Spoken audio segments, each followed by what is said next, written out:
everyone. Welcome back to the Fearless and Fabulous podcast. It is the space to inspire women to thrive no matter their age or size. I am your host and creator, Melanie Robinson. I'm also the reigning Ms. Voluptuous International. And today we are keeping it international. We have got a queen from the Netherlands. I've had the wonderful opportunity to talk to women all around the world. And today I'm talking to the beautiful Dianne from the Netherlands. Hi, Dianne. How are you? Hi, I'm good. How are you doing? I am wonderful. It is mid-afternoon here in the States as we're talking, and it is early evening for you. Is that correct? Yes, that's correct. It's 9:30 right now. Oh my Oh, goodness. half past eight. I'm sorry. I know we had a time change here, so it just Yeah. kind of messes all of us up, I think. So, you are a finalist with Mrs. Unity Netherlands. Is that correct? Yes, that is correct. Well, congratulations. That's wonderful. So, how about why don't you just introduce yourself a bit and tell us what makes Diane Diane? Well, then, hi everyone. My name is Diane, and I'm 31 years old. I live in Groningen. That's up in the north, in the Netherlands. I'm living here with my companion, my dog, Ollie, and I'm a proud aunt of two little girls. Right now, I am a senior resolution specialist in the retail business, which I've been doing for the past 5 years. And I am indeed a finalist of the Mrs. Unity Netherlands, which is a little bit of out of the hand hobby of mine.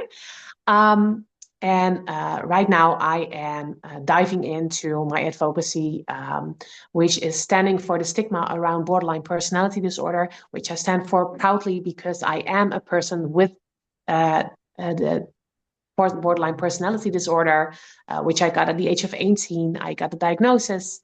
Um, and I do know from personal experience that this has been a bit of a struggle, especially when it comes to the acceptance from other people, which for me was a reason to stand up for women like me and be like, well, it's okay. You're allowed to be here. You're allowed to be who you are. And I want to show the world that it doesn't matter if you have a diagnosis in any kind of way, shape, or form, you can just be you and you can show the world that you can be perfectly just the way you are. Absolutely. I love that. That's what we're all about. We're all about being fearlessly, fabulously ourselves. And I thank you for having a platform that kind of helps to take the stigma off of people who have mental health conditions because even though there's more awareness of it, I think there is still somewhat of a stigma if you've been diagnosed with something. Have you found that to be true? Yes, that's definitely true. Depends though on how much progress there has been made, especially in mental health care, when it comes to the different diagnoses, how much stigma there still is. But when like borderline personality disorder, there hasn't been a lot of progress made the last few years, and there's not a lot of knowledge there, so people don't understand it anymore. And that's where the stigma comes from because they don't understand it. They don't want to know it. And they feel like if I push it away and push it further, then I don't have to deal with it. And of course, as we all know, when it comes to mental health, that's not how it works. We have to embrace it. We have to look at each other like, how can we make it better for ourselves? And how can we learn how to cope with the challenges we have been given? Exactly. And I know BPD, it's not something that is well known as maybe some other mental health conditions. Can you explain what BPD is? Yes, I can. BPD is a mental health disorder which mostly comes about the emotional this yeah um, the emotions that go up and down. Mhm. You can be at one point you can be stable, and then 10 seconds later, just like that, you can be all the way happy. You can be very excited. You can be very happy. 10 minutes later, you can be very sad. You can be very down. You can be very angry, even. And that goes up and down all the way through a day. So it takes a lot of energy. Yeah. That's one part of it all. Then you, of course, have the fact that we're very black and white. when it comes to looking at things like other people do, they have a gray area. And we have the challenge that we have to make a gray area and have to look at it differently because our version of the world is only black and white. Mm, So we have to create a way of how do we look at it the same way as other people do? Um, Also, there are a few other things like we have more challenges when it comes to this um, addiction. hmm. We have more challenges when it comes to that. So there's a higher risk of having addiction. 9 out of 10 times people do struggle with suicidal thoughts and even auto-mutilating a lot, unfortunately. Um, Depression, big deal. A lot of borderline personality disorders come with depression. Um, which makes it really hard because you really want to go through and you really, really want to fight for yourself. But it makes it harder because you can't look at yourself in a positive way. That's also more difficult for us. As I tell my people, my family all the time, I do want to look at myself and tell everybody I'm enough. But if I'm brutally honest for myself, I will probably never really be enough.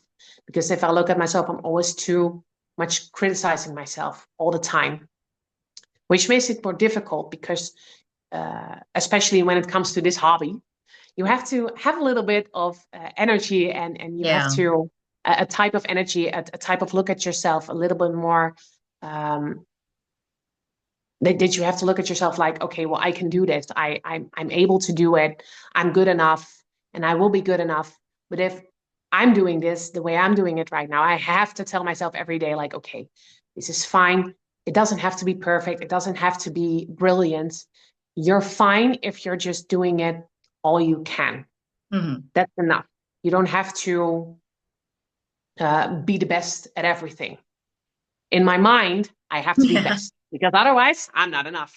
But that's not realistic, of course. You Right. can't be the best at Right. everything. That's so. But that's just for me, how it is for me. When it comes to borderline personality disorder, it is very difficult because in a lot of cases, it's very different. In my case, it's this way. If you would talk to any other person with borderline personality disorder, it might be completely different. I think the basic is, though, with the emotion regularity, that's a big issue, the black and white thinking, the fact that we do have a bigger chance of being addicted to something. Mm.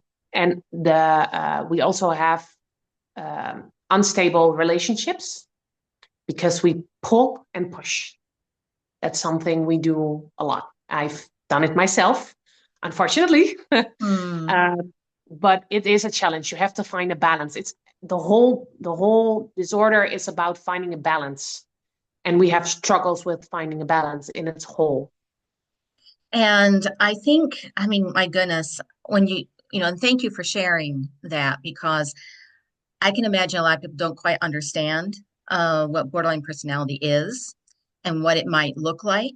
And the fact that it's not easily diagnosed because it can look a little different for each person who has it.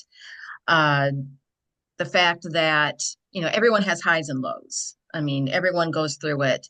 But the fact that you're navigating literally a daily high and low and trying to figure out, you know, where is the gray area?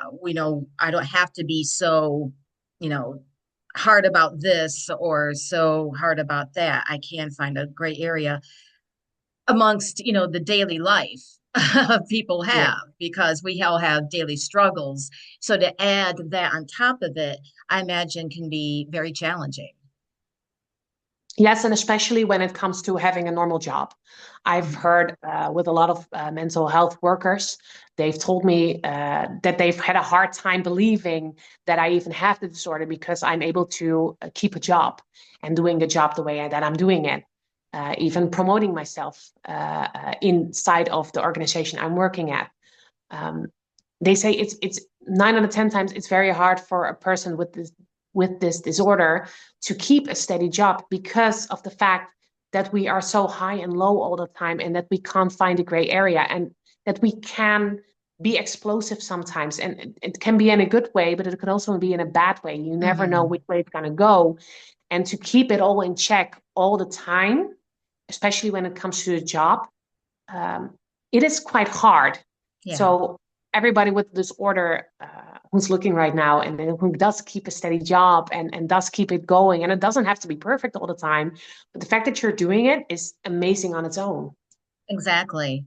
And maybe in your case and other people like you, maybe you're high functioning. I know there are high functioning and depressives. There are people that have various disorders, but they're able to function at a very high level, but they still deal with those highs and lows and issues. They're maybe better at handling it, but they still Yeah. have their struggles. So with all that you've been dealing with your disorder, how did pageantry come into play? What made you want to get into pageantry? Well, of course, my self-esteem, as I told you before, it's not that high. So when I came in contact with the pageantry world, I was like, well, can I do it? And will Yeah. I be able to have the confidence to succeed and do the whole process of going into the pageantry? And then I looked at myself and I was like, because somebody asked me to get into it, somebody scouted me to do it. Mm, And for me, it was like, okay, well, if I'm gonna do it, am I able to do it as me? Because that was my biggest struggle. yeah. And the first pageantry I did, um, it was very open-minded at that point. Like we want to celebrate everyone.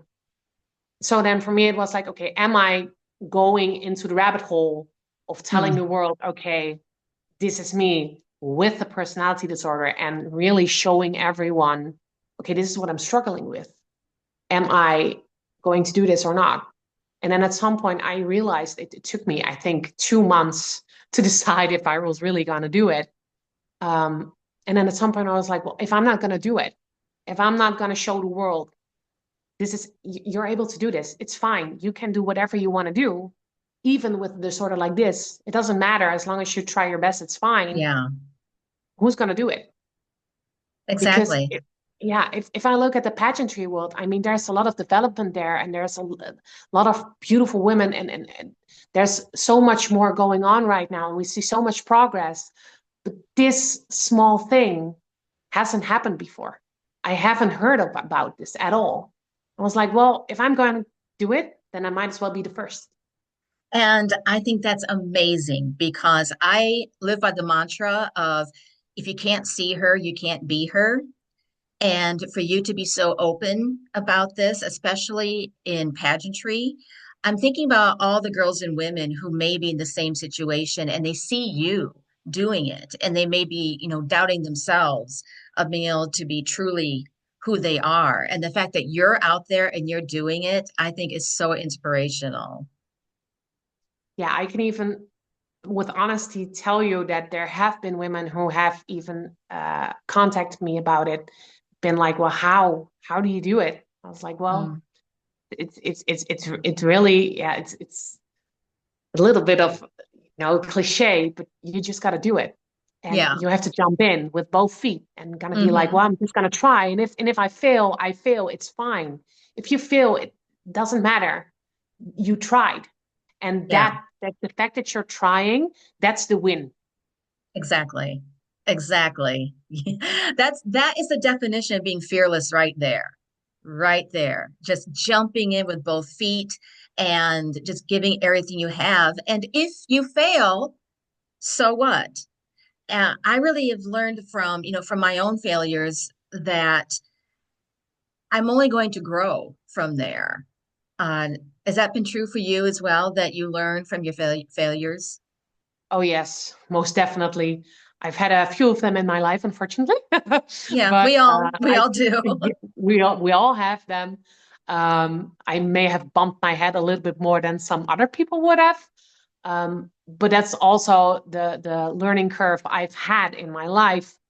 Because for me, yeah, I've had a little bit more bumps, yeah, because I had to. That's the way how I learn. I learn by bumping my head, and That's how I figure stuff out. And yeah, so I had to do that a few times. But especially when it comes to pageantry, there was this big wall I had to climb over and be like, well, okay, you're doing this right now. You have to be open about it. And the first one I did, I was open about it, but it was still like I closed the door still a little bit, like, Yeah. okay, don't go all the way there. And when it came to Mrs. Unity of the Netherlands, I was like, well, nah, if I'm gonna do this, if I'm gonna do it, I'm gonna do it this time full steam ahead, with everything that I've got, and I'm gonna show everything to everyone, and I'm just gonna be me. Yes, girl. Yes, queen. I love that. So tell me a bit about your journey in Mrs. Unity Netherlands. Is this a competition that's already happened or it's going to be happening? It's going to be happening on the 16th of March, so this Sunday. Oh Yes. my goodness. So, well, first of all, I am sending you all the good luck in the world. Thank you. I'm so amazed that you could take some time and talk today when your pageant is literally around the corner. Yep. So tell me a bit about what this pageant is like. What are their values? Their values about empowering women, especially Mhm. when it comes to the way we look at women. We of course all know there still is some progress to be made in the world on its own, and we're trying to show everybody like it doesn't matter how you look like, who you are, where you come from, what you believe, all of that. It doesn't matter. It doesn't matter. You're just you. You're perfect the way you are, and as long as you do your best, that's all we need. That's what this whole journey is about. The unity feeling, Yes. literally the unity feeling, like empowering each other. I think the whole pageant, all the girls were trying to empower each other all the time. Like so, when a girl is doing something big and special, we're all cheering her on. Like, okay, you got this. You're gonna do this. We're here for you. And if you want to talk afterwards or before, or do you have nerves, you can come to us. It's fine. We're all trying to be there for each other and showing each other like, okay, we can all be a queen if we want to be. Hmm. And I think that's the beauty of Unity of the Netherlands. And I think that's just something in general that all women need to be cheerleaders for one another. And Yeah. it's not just in pageantry, like in everyday life, we need to have that special circle around us who are going to cheer us on no matter what.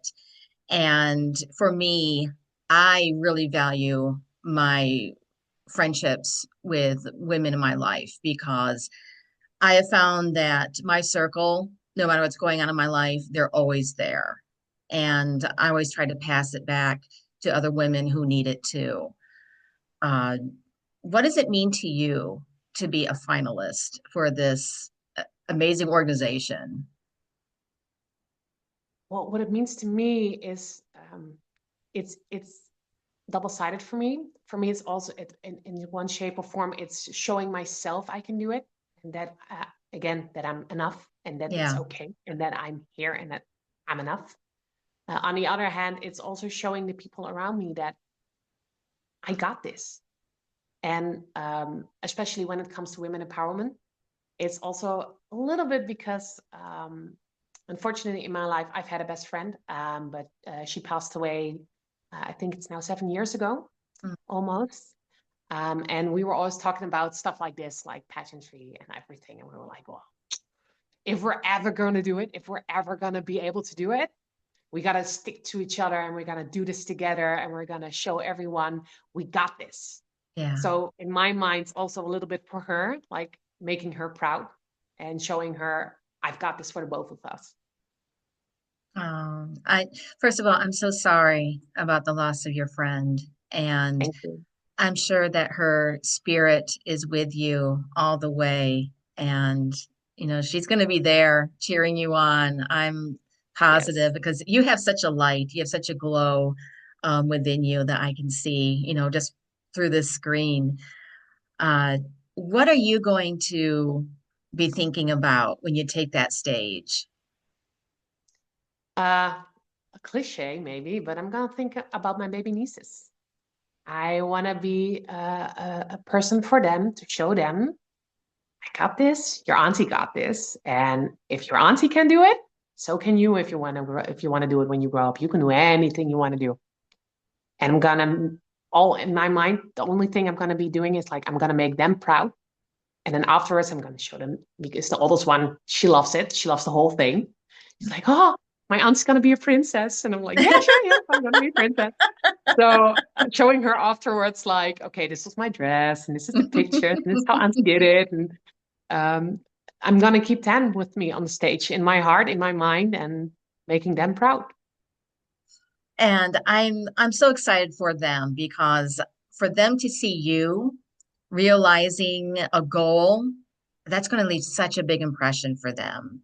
You know, Yeah, as they get older, they're going to remember the courage it took for you to take the stage and to be fully yourself. I mean, what a strong message to give young girls like that. yeah. Having said that, what would you say to your younger self if you had the opportunity? What would you tell her? That it's going to be okay. My younger self never thought I would be able to do anything. I was like, well, even when I was very, very little, I was like, nah, this is not it. And nobody wants to be friends with me. And I'm all alone and nobody gets me. And now I'm here and I'm standing, like, even with you, I'm here doing this. And I'm showing everyone it's okay. You're you. You know what's going on. You're not weird. You're not crazy. You are Dianne. That's what you are. And that's okay. That's enough. You're beautiful. And you're going to show everyone you're good enough. Yes. Yes. Ooh, that gave me chills. That gave me chills. That's so beautiful. That's so beautiful. So Diane, I always ask my guests this. What would you say is the one thing that makes you feel fabulous? We talked about, the fear of being totally yourself, presenting yourself with your disorder, with everything. But what's something that makes you feel fabulous? When I sing, You're a singer. yes, yes, What yes. kind of I've done it music do for the you talent round sing? as well. So I'm in the top four for the talent round, and I've done it Oh, with my singing. So congrats. thank you. What kind of music do you sing? Um, yeah, well, it all goes all over the place. But my daddy always taught me. My dad has been in music all his life, especially when it comes to theater or music. He has had a little band, and so he always taught me one thing that was very important to him. It was like, if you want to make music, the only thing that matters if you do it from the heart. Hmm. No matter which genre you do, it doesn't matter if you do 10 different genres, that's fine. If you like to do it, do it. But as long as you do it from the heart. So, Yes, of course, I have my favorite songs. Of course, I do. Especially when it comes to Adele, Amy Winehouse, stuff like that. I love them. me Love too. Adele. um, so yeah, that type of music I love to do, but also yeah, my Dolly Parton. Yes, I love to do a Dolly Parton song every now and then. Of course, I do. So yeah, uh, but especially when it comes to singing a song that I can relate to, those are the best ones I do. Oh, absolutely. I'm the same way. I'm a singer as well. So when you mentioned that, like, oh, Cool. we got a fellow musician here, uh, it has to somehow touch me in order Yeah, for me to perform it at my best. Like I have to have a strong connection to it. And I think that's just true in life. Whatever you're doing, if you have a strong connection to what you do, it just makes you shine. It makes you fully who you are. You're not just going through the motions in life. You are enhanced. You are expressing. You have a light when you're doing what you love. yeah, exactly. And especially when it indeed when we do everything that we do, you have to look at yourself and think like, well, am I going to love it when once I do it? Because if you don't love it, then stop it. Just don't do it because Exactly. you're going to be miserable in life. And no, it doesn't have. Again, it doesn't have to be perfect. It Hmm. doesn't have to be as long as you love what you do. Absolutely. And I think, my goodness, this Half hour's gone by so quickly. Uh, Dianne, you are amazing. I will link your Instagram, but is there any place else people can find you, or is the Instagram the best place to find you? Instagram is, I think, the best place to find me. I do have TikTok, but it is kind of a different platform for me. I mean, it's just showing my daily life. But if Yeah. they want to find me on TikTok, my name on TikTok is The Devil Wears Whatever because I can't afford Prada. I love that. Well, please, good luck at Mrs. Uni Netherlands. I think you're going to Thank do you. amazing. I love how open you are and what you stand for, and that you're just fully yourself. And that's what my platform is all about as well. Just being fearless and fabulously who you are. And I wish you all the best. Thank you so much, and thank you so much for having me. Thank you. And thank you all for joining us on the Fearless and Fabulous podcast. Again, it is the space for women to thrive no matter their age or size. And come back soon. Take care now.